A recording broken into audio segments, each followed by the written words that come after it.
ऐसा है कि अभी तो पार्लियामेंट अब चुनाव आ गया है तो सब लोग आपको दिखाई पड़ेंगे। बिहार के लिए कोई योगदान है उनका?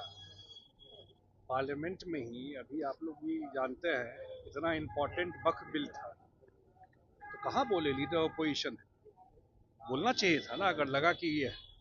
इसलिए उनके आने का क्या प्रभाव पड़ेगा वो आप जानते ही हैं। हमको नहीं लगता है कोई इसका इम्पैक्ट है, लेकिन बिहार में आए हैं, बिहार तो वैसे ही ठीक है। लेकिन लगता नहीं राहुल गांधी 3 बार तीसरा दौरा कर रहे हैं और बार बार ये कर रहे हैं कि पलायन जो है रुक नहीं रहा है बिहार से, और बार बार सरकार। संजय जी, क्या राहुल गांधी पलायन जो है उसके तो इसमें जाना पड़ेगा ना।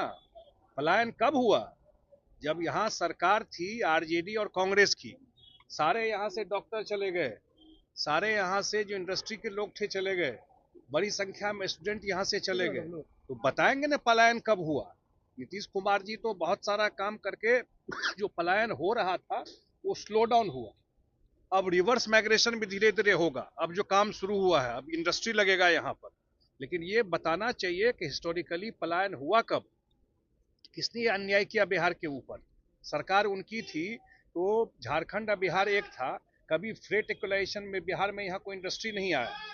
तो इसलिए मुझे लगता है कि ये सब भी बताना चाहिए। यहाँ कुछ भाषण दे के चले जाना, उनके पास कोई स्कीम है बताएंगे ना कि जब सरकार थी तो क्यों नहीं पलायन को रोके। सब पलायन तो हुआ है उस 15 साल में, मेजर पलायन जो। वक्फ बोर्ड को लेकर के भी एक माहौल बनाया जा रहा है कि जदयू से कई लोगों ने पार्टी छोड़ दी है, सच्चाई क्या है? देखिए एक बात बता दूं, मुझे नहीं पता कैसे जो लोग आप कहते हैं हम ही लोगों को नहीं मालूम है वो पार्टी में है कि क्या है।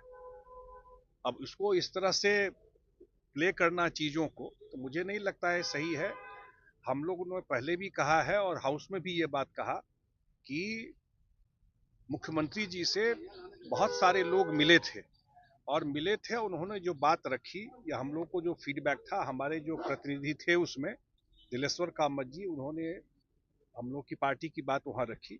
उसमें से कुछ बातों को जेपीसी में क्यों गया, पहले ही पास हो जाता जेपीसी में, क्योंकि जदयू ने या हमारे मुख्यमंत्री ने कहा कि इनमें वाइडर कंसल्टेशन होना चाहिए, इसलिए जेपीसी में गया। हम लोगों ने बात रखी और उसको उस बात को एक्सेप्ट किया गया है। और जहां तक मुस्लिम समुदाय की बात है, 20 साल का ट्रैक रिकॉर्ड हमारे पार्टी और नीतीश कुमार जी का लोगों के बीच में है, मुस्लिम समुदाय के बीच में उन्होंने कैसे काम किया है मुस्लिम समुदाय के लिए। और उसका एक सबसे बड़ा एग्जाम्पल जो है वो एक है भागलपुर दंगा। जो लोग आज आ रहे हैं उनसे पूछिए ना राहुल गांधी जी से कि सबसे बड़ा दंगा कब हुआ बिहार में। कांग्रेस की सरकार थी, भागलपुर दंगा हुआ, और उनके साथ वो सरकार 15 साल बनाए, तो भागलपुर के दंगा पीड़ितों के साथ न्याय क्यों नहीं हुआ? नीतीश कुमार जी का इंतजार क्यों करना पड़ेगा इन लोगों को 15 साल?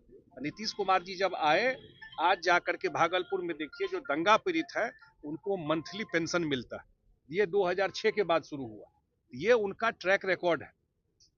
कब्रिस्तान की घेराबंदी हो, एक दिन बिहार में कर्फ्यू नहीं लगा 19 साल में, ये सारा चीज तो रिकॉर्ड पे है ना।